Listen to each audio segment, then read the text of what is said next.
Hello DC fans, welcome back to my channel Dastaan TV. तो सबसे पहले मैं बता दूं, ये जो वीडियो है ये केवल मेरा एक ओपिनियन है, पर्सनल ओपिनियन। तो हो सकता है कि आप मेरे ओपिनियन से एग्री ना करें। तो जैसा कि आप जानते हैं, जब Zack Snyder Justice League movie पे वर्क कर रहे थे तो वार्नर ब्रदर्स के जो उस वक्त के एग्जीक्यूटिव्स थे उनके साथ थोड़ा सा क्लैश ऑफ आइडिया हुआ था जैक स्नाइडर का।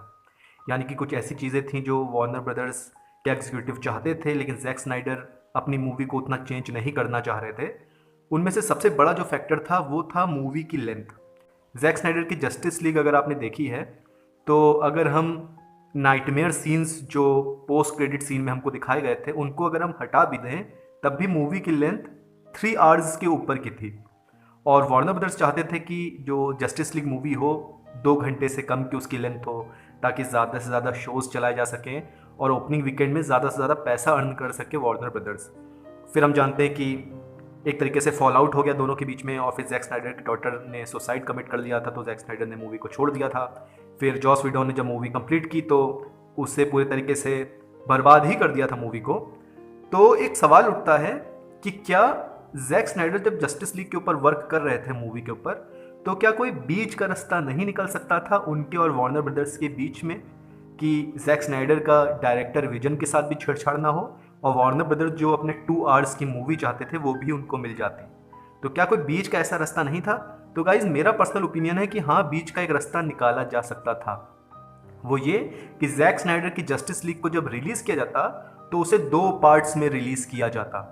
यानी कि पूरा का पूरा जो उनका 4 घंटे का जो डायरेक्टर विजन था उसको 2 आवर्स और 2 आवर्स में स्प्लिट कर दिया जाता, जस्टिस लीग 1 और जस्टिस लीग पार्ट 2 के नाम से। अब इसका बेनिफिट क्या होता? सबसे पहला बेनिफिट, जैक स्नाइडर का जो विजन था वो पूरा का पूरा हमको देखने को मिलता। और क्योंकि कंप्लीट विजन जब डायरेक्टर का देखने को मिलता है तो क्रिटिक्स और ऑडियंस दोनों उसको पसंद करती हैं। ये हमने देखा भी था कि स्नाइडर कट के रिव्यूज़ बहुत ज़्यादा अच्छे रहे थे। और दूसरी चीज़, फाइनेंशियल तरीके से भी वार्नर ब्रदर्स को बेनिफिट होता, यानी बॉक्स ऑफिस पे भी उनको बेनिफिट देखने को मिलता। क्योंकि जो उनकी पूरी की पूरी मूवी थी 4 घंटे की, उसका प्रोडक्शन बजट 250 से 300 मिलियन डॉलर के अराउंड होता। लेकिन जब 2 पार्ट्स में इस मूवी को रिलीज किया जाता तो हम ये एज्यूम करते हैं कि मिनिमम से minimum 700 million dollar world wide तो बोथ मूवीज कलेक्ट करती ही करती।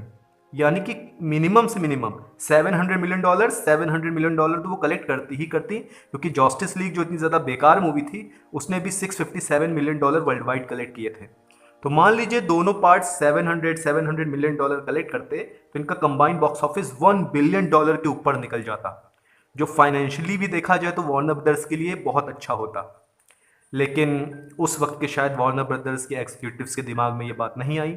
हालांकि इससे पहले कि कोई कमेंट करके ये बताए कि भाई ये जो आप बोल रहे हो ये इलॉजिकल है, सेंस नहीं बनाता, तो मैं उनकी इन्फॉर्मेशन के लिए बता दूं कि वार्नर ब्रदर्स ऑलरेडी ऐसी चीज़ कर चुके हैं पहले। हैरी पॉटर का जो लास्ट पार्ट था डेडली हॉलोज, वो वार्नर ब्रदर्स ने 2 पार्ट में रिलीज किया था, deadly hollows part 1, deadly hollows part 2। क्योंकि जो 7th बुक थी हैरी पॉटर की उसमें इतना ज़्यादा कंटेंट था कि एक मूवी में उससे दिखा पाना मुमकिन नहीं था। तो वार्नर ब्रदर्स ने उस मूवी को 2 पार्ट में स्प्लिट कर दिया था। और दोनों का अगर बॉक्स ऑफिस रेवेन्यू आप एक तरीके से ऐड करेंगे तो बहुत ही ज़्यादा बॉक्स ऑफिस कलेक्शन हो जाएगा डेडली हॉलोज का। तो ऐसा नहीं है कि ये कोई अनोखी चीज़ थी या नई चीज़ थी, वार्नर ब्रदर्स को ऑलरेडी ट्राई कर चुका है हैरी पॉटर के साथ। तो उस वक्त अगर ये थोड़ा सा भी दिमाग लगा लेते उस वक्त के वार्नर ब्रदर्स के एग्जीक्यूटिव की, इस मूवी को 2 पार्ट में स्प्लिट करके रिलीज़ किया जाए तो बॉक्स ऑफिस रेवेन्यू हमारा बढ़ सकता है और डायरेक्टर के विजन के साथ छेड़छाड़ भी नहीं होती।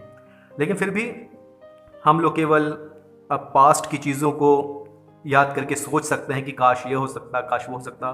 फिर भी गाइस, क्या आपको लगता है कि अगर 2 पार्ट में स्प्लिट की जाती स्नाइडर कट तो ये अच्छा डिसीजन हो सकता था? प्लीज़ कमेंट सेक्शन में ज़रूर बताइए और डीसी अपडेट्स के लिए मेरे चैनल को सब्सक्राइब करिए।